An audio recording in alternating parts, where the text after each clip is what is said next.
Hello नमस्ते. दीप मोघणामध्ये तुमचं स्वागत आहे.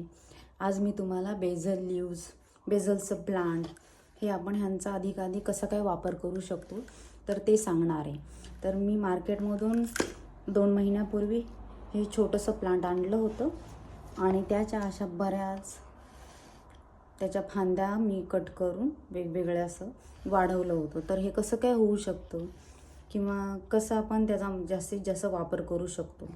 आणि तुम्हाला प्रश्न पडला असेल की हे एवढंसं खुरटलेलं का आहे, तर तेही तुम्हाला मी सांगणार आहे.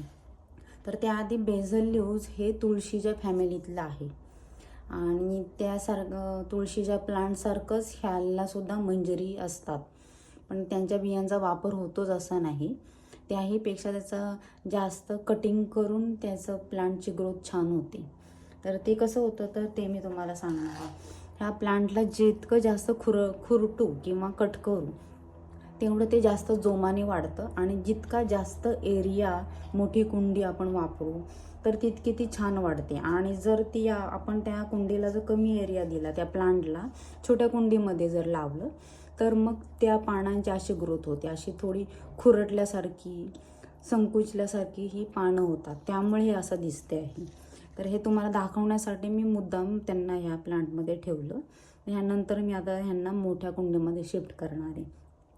तर जर आपण कमी एरिया दिला प्लांटला तर ती पानं कशी होतात, ती झाडं बेझल लीव्हज कसे वाढतात हे तुम्ही बघू शकता की का असं झालं, मग तुम्हाला समजू शकेल.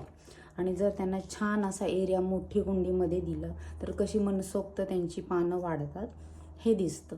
तर अशी हेल्दी आणि छान सुवासिक बेझल लीव्हज आपण कसे काय वाढवू शकतो तर ते सांगते. तर इथे जे काही सुरुवातीची टोकं आहेत तर ते आपण कट करू शकतो आणि थोडंसं हे नोड आहे त्याच्या थोडंसं खाली, कारण हे आपल्याला पाण्यामध्ये बुडवायचं आहे. सो अशा पद्धतीने कटिंग करून घ्यायचं. लहान असलं बोटाच्या आकाराचं तरी चालेल आणि त्यापासून तुम्ही त्याचं रोप बनवू शकता.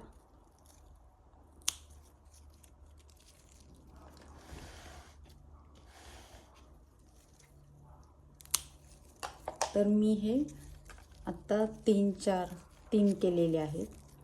सो हे इथले कटिंग काढून घ्यायचे पानं, कारण हे आपल्याला पाण्यामध्ये बुडवायचं आहे.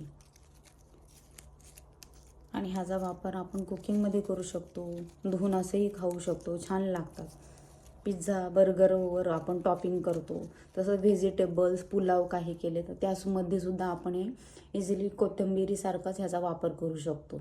खूप छान आणि हेल्दी असतात. शिवाय खोकल्यावर सुद्धा ह्याचा वापर होतो. हे मधासोबत तुम्ही ठेचून ही पानं खाऊ शकता किंवा अशी तोंडामध्ये चावून खाऊ शकता मध घेऊन, तर खोकलासुद्धा थांबतो.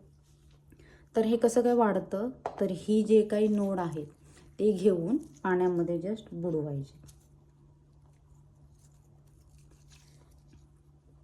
आणि ह्यांना पाणीही लागतं. खूप वेगाने पाणी घेतात शोषून, त्यामुळे त्यांची वाढ ही छान होते. सो जसं ह्यातलं पाणी कमी होईल तसं वाढवत जायचं. तर मी 1-1.5 आठवड्यापूर्वी असंच एक फक्त कटिंग करून पाण्यामध्ये ठेवलं होतं, तर त्याला असं छान मुळं फुटलेली. खूप छान त्याला मुळं येतात आणि मग अशी मुळं फुटली की आपण कुंडीमध्ये त्याला मातीमध्ये लावून घ्यायचं, मग अशी छान वाढतात. आता हे महिन्याभरापूर्वीचं मी कटिंग करून लावलं होतं. हेही असंच छान वाढलेलं आहे बघा. थँक्यू.